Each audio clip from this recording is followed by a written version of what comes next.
Hi welcome new mini blog. তো এটা ছিল আমার স্টুডেন্টদের ঠাকুর ঘর, কারণ ওদের ছিল হরিনাম এবং ভোগ, তাই আমি গিয়েছিলাম। আর আমার ওদের ঠাকুর ঘরটাও সত্যিই খুব ভালো লাগে। আমি জানি না এগুলো কী ঠাকুর, তোমরা কেউ জেনে থাকলে আমায় একটু জানিও, ঠিক আছে, কমেন্ট করে। তারপর আমি একটা সাদা ড্রেস পরে নিয়েছিলাম প্রথমেই, এবং বৃন্দাবন থেকে আনা এই ওড়নাটা, কৃষ্ণ নাম লেখা ওড়নাটা নিয়েছিলাম, যেহেতু হরিনাম বাড়ি ছিল।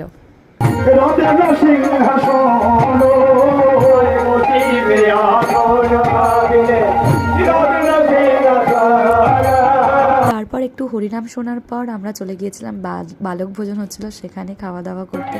তারপর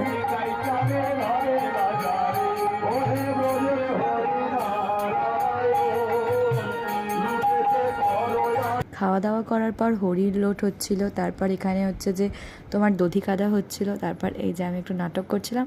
আর এটা হলো আমার স্টুডেন্ট। তো টাটা, বাই বাই।